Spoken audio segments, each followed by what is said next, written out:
Hello mga kaibigan at isang mapagpalang araw po sa inyong lahat, saan mga sulok po kayo ng mundo naroon, ano man ang iyong ginagawa ay lagi nyo pong tatandaan, mag-iingat po kayo palagi. Ito po akong muli, Gerald's TV. Welcome back sa aking mumunting channel. At ngayon nga mga kaibigan ay meron po tayong panibagong reaksyon. At ito nga po ay patungkol dito kay Rina at kay Rodamix Vlog, na kung saan mga kaibigan ay hindi po palaging binablog itong si Rina ni Ate Rodamix Vlog, no? Ano nga ba ang dahilan ni Rodamix Vlog bakit bihira niya itong i-vlog or i-video itong ating Princess Rina? So yun po ang ating alamin, at syempre kung bago ka pa lamang po dito sa ating channel ay pakibisita po na channel ni Kalinga Prab, Kuya Bal Santos Matubang, Ate Edna Vlogs at syempre Rodamix Vlog.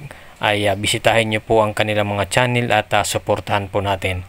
So ito na mga kaibigan, no, kamakailan nga po ay napanood po natin, no, sa channel ni Rodamix Vlog, na kung saan mga kaibigan ay sinabi niya po doon na bihira niya nga po itong i-vlog si Rina, no, dahil nga po sa kadahilan ng gusto po ni Rodamix Vlog na ma-focus or matutukan muna ni Rina ang kanyang pag-aaral, no. Sa marami po kasing ginagawa si Rina, at lalong-lalo na itong kanyang pag-aaral na dapat naman talaga po ay matutukan, at dahil marami nga pong dapat pang matutunan o malaman itong si Rina.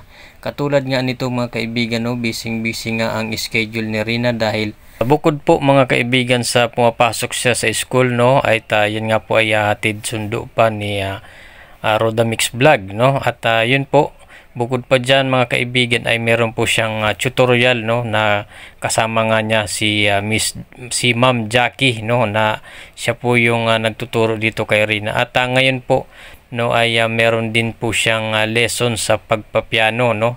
Tinuturuan din po itong si Rina kung paano tumugtog, no, na talaga namang nakikita natin mga kaibigan na ito po yung parang hilig ni Rina, no, ang music.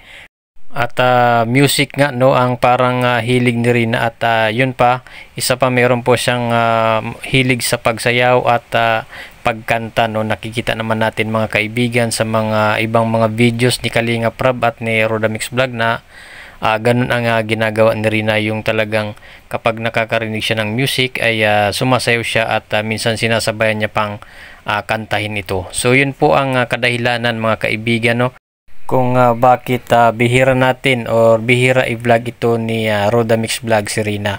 So napakaganda naman po ng para sa akin mga kaibigan, no.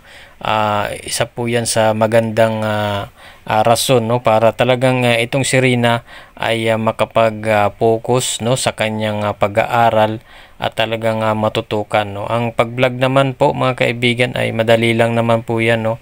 At dapat talaga ang unahin ay ang pag-aaral talaga ni Rina. So napakagandang makita natin, no, na talaga namang grabe naman po ang improvement ni Rina, no, na magaling na magbasa, magsulat, at bukod pa dyan, no, iba na ang galawan din ni Rina, na napakalaki na nga po ng improvement ni Rina sa kanyang sarili. So yun po ang nakakatuwa, no, na marami po palang talent itong si Rina na kailangan din po talagang tulungang ma-improve, no, ma-improve pa. At kaya nga po tinututukan ito ni Ate Roda na dapat naman talaga ay ang unahin po ay ang kanyang pag-aaral, no, ni Rina.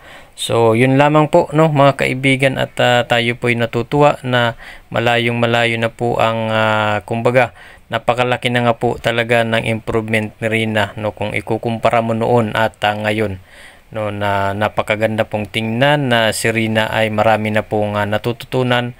At siyempre mga kaibigan, marami pa pong talent si Rina na hindi pa po natin nalalaman, at isa nga po dito ay itong pagpapiano, no, na ngayon lang po natin napanood. So yun lamang po mga kaibigan ng ating update, no, patungkol dito sa ating Princess Rina. Maraming salamat po sa inyong panonood. At siyempre kung bago ka pa lamang po dito sa ating channel, huwag niyo pong kalimutang bisitahin at suportahan ang channel ni Kalinga Prab, Kuya Bal Santos Matubang, Ate Edna Vlogs, at siyempre kay Roda Mix Vlog, no mga kaibigan, at siyempre ang inyong lingkod, no. Huwag kalimutang mag-like at subscribe at pakihit na lang po ng notification bell para updated ka sa ating mga bagong i-upload na mga videos. Salamat po at God bless you all.